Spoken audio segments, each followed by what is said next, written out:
رب اشرح لي صدري ويسر لي أمري واحلل عقدة من لساني يفقهوا قولي واجعل لي وزيرا من أهلي۔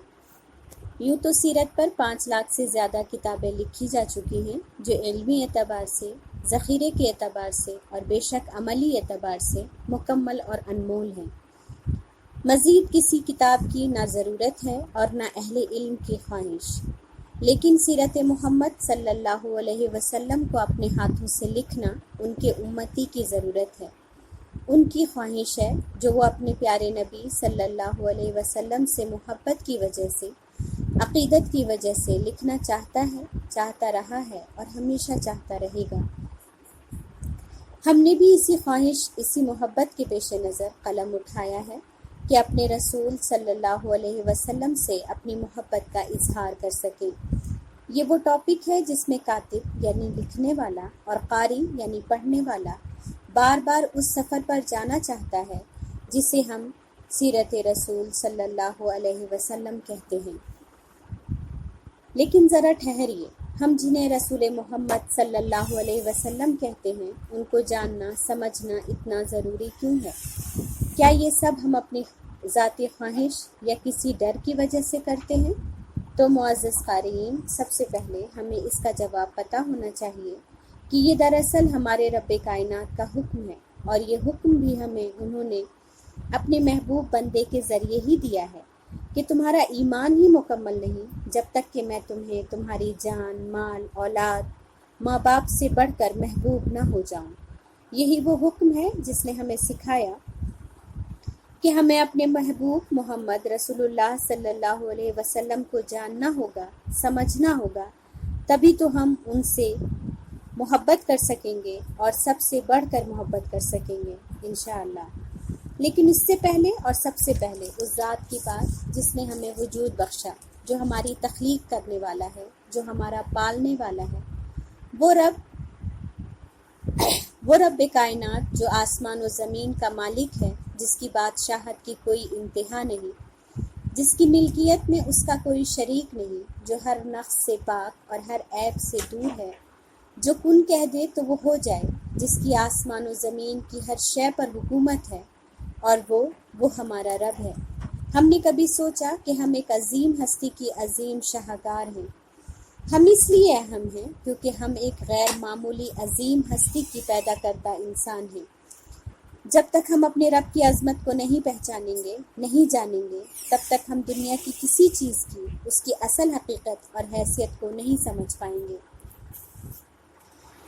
تو اس لیے ضروری ہے کہ ہم سب سے پہلے اللہ کا تعارف حاصل کریں۔ اللہ ہمارا رب ہے، اس بات کی گواہی ہم کلمہ توحید کے ذریعے دیتے ہیں۔ ہم یہ کہتے ہیں کہ لا الہ الا اللہ محمد الرسول اللہ، نہیں ہے کوئی معبود سوائے اللہ کے، اور محمد اللہ کے رسول ہیں صلی اللہ علیہ وسلم۔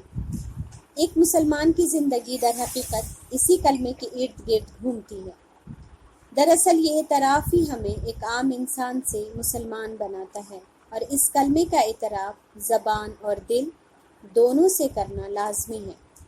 اس کی دلیل یہ ہے کہ وہ جنہوں نے لا الہ الا اللہ کو صرف دل سے صحیح جانا تھا، لیکن زبان اور عمل سے اس کا اقرار اپنی زندگی میں نہ کر سکے، رسول محمد صلی اللہ علیہ وسلم کے چچا ابو طالب کی مثال، جنہوں نے ایک موقع سے کہا تھا کہ میں نے جان لیا محمد کا دین سب سے بہترین دین ہے، لیکن مجھے خدشہ ہے اگر میں اسے مان لوں تو لوگ مجھے برا بھلا کہیں گے، قول ابو طالب۔ اور ہم سب اس بات کو اچھی طرح جانتے ہیں کہ ان کا شمار ایمان والوں میں نہیں ہوتا۔ اسی طرح اس شخص کی مثال جس نے زبان سے اقرار کیا لیکن دل سے اس کی سچائی کو قبول نہیں کیا، وہ بھی داخل اسلام نہیں سمجھا گیا، اور وہ ہیں سردار منافق عبداللہ بن ابی اور ان کے ساتھی۔ ان دونوں مثالوں سے یہ بات ثابت ہو گئی کہ داخل اسلام ہونے کے لیے کلمہ توحید کا زبانی اقرار کے ساتھ دلی یقین، اخلاص، محبت اور پوری سچائی کے قبول کرنا ضروری ہے۔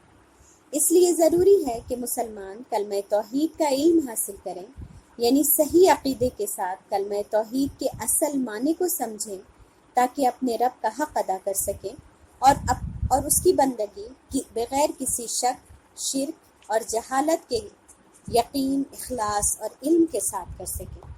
لہٰذا میں سیرت کے پڑھنے والوں سے یہ امید کرتی ہوں کہ وہ عقیدے کی درستگی کا انتظام کریں گے اور اس کا علم بھی حاصل کریں گے۔ اب کلمہ توحید کا دوسرا حصہ یعنی محمد رسول اللہ صلی اللہ علیہ وسلم جو اس کتاب کا ٹاپک ہے، اس کی تصدیق بھی پورے اخلاص، یقین اور علم کے ساتھ کرنا ضروری ہے۔ رسول محمد صلی اللہ علیہ وسلم پر ایمان لانا، ان کی اتباع کرنا ہم پر فرض قرار دیا گیا اور ان سے محبت کرنا ہمارے ایمان کی تکمیل کا حصہ بنا دیا گیا۔ تو ایک مسلمان ہونے کی حیثیت سے ہم جانتے ہیں کہ اس کائنات کو اللہ نے بنایا اور کائنات کی سب سے بہترین چیز جنت ہے۔ اس جنت کے لیے اللہ نے اپنی سب سے بہترین مخلوق کو پیدا کیا یعنی انسان۔ حضرت آدم علیہ السلام کی تخلیق کے ذریعے انسان وجود میں آیا۔ اللہ نے حضرت آدم علیہ السلام کو علم عطا کیا۔ دنیا کا سارا علم جو رہتی دنیا تک ایجادات ہوتے رہیں گے، ان کا علم آدم کے جین میں ڈال دیا گیا۔ پھر فرشتوں اور جنوں کے سامنے انہیں علم کی بنیاد پر فضیلت عطا کی گئی یعنی بڑائی عطا کی گئی اور انہیں حکم دیا گیا کہ وہ حضرت آدم کو سجدہ کریں۔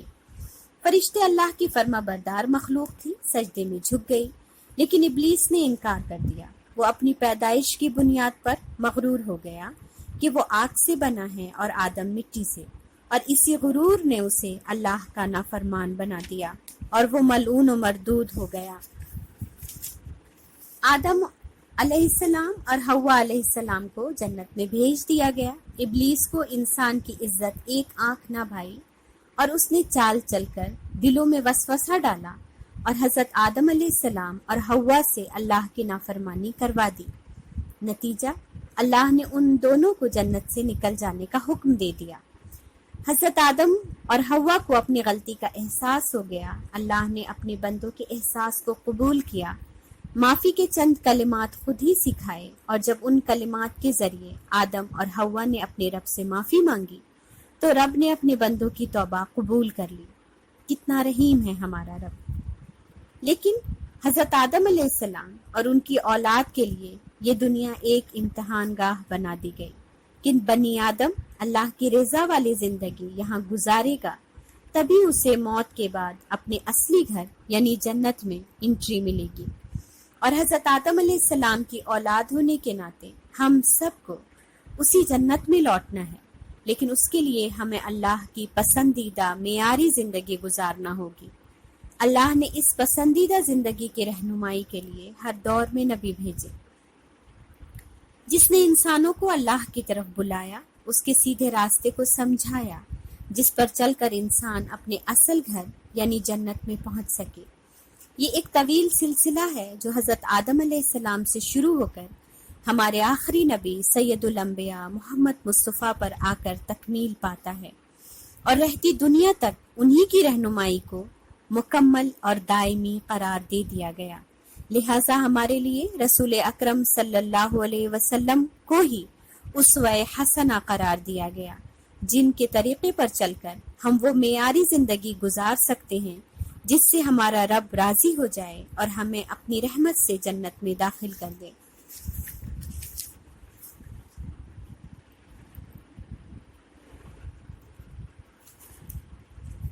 رسول اللہ صلی اللہ علیہ وسلم کے جد امجد ابراہیم علیہ السلام اور ان کے بیٹے اسماعیل علیہ السلام تھے۔ وہی ابراہیم علیہ السلام جن کا نام ہم اپنے ہر درود میں رسول اللہ صلی اللہ علیہ وسلم کے ساتھ لیتے ہیں اور ان پر بھی ہم درود بھیجتے ہیں۔ تو ہمیں ضرور پتہ ہونا چاہیے کہ ابراہیم علیہ السلام کے بارے میں اور ان سے اپنے رشتے کے بارے میں، ان سے اپنے رسول کے رشتے کے بارے میں، تاکہ بات بہتر طریقے سے ہمارے سمجھ میں آ سکے کہ ہم ان پر اپنی ہر نماز اور اپنے ہر درود میں کیوں سلامتی بھیجتے ہیں۔ ابراہیم علیہ السلام ملک عراق کے شہر ار کے رہنے والے تھے۔ وہ ایک پجاری کے گھر پیدا ہوئے جو مورتیاں بناتے تھے۔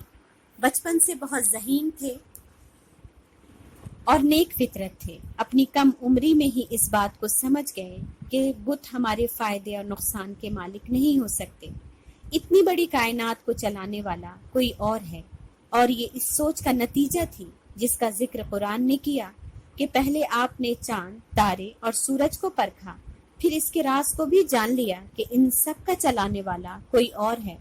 سچ ہے، اللہ نے انسان کو اتنی عقل دی ہے کہ وہ اپنے رب کی پہچان کر سکے، اس کو تلاش کر سکے۔ ہر انسان اپنی زندگی میں کبھی نہ کبھی حق تک پہنچ جاتا ہے۔ اب یہ انسان کے اختیار میں ہے کہ وہ اس سچائی کو جان کر اپنے رب کو پہچان لے اور اس کا ہو جائے، یا اسے نظر انداز کر کے اپنی دنیا میں مگن ہو جائے۔ بہرحال ابراہیم علیہ السلام نے اس حق کو جان لیا اور اپنے ملک میں اپنے مسلمان ہونے کا اعلان کر دیا۔ پھر کیا تھا، پوری قوم آپ کی دشمن بن گئی، طرح طرح کی سختیاں کی تاکہ آپ اپنے طریقے پر لوٹ آئیں، لیکن ناکام رہی۔ بالآخر سارے شہر والوں نے لکڑیاں جمع کی اور آگ روشن کیا۔ ابراہیم علیہ السلام کو اس میں ڈال دیا گیا۔ لکڑیوں کا اکٹھا ہونا، لوگوں کی ملامتیں اور پھر دہکتی ہوئی آگ، کچھ بھی تو ابراہیم علیہ السلام کے ایمان کو کم نہ کر سکی تھی۔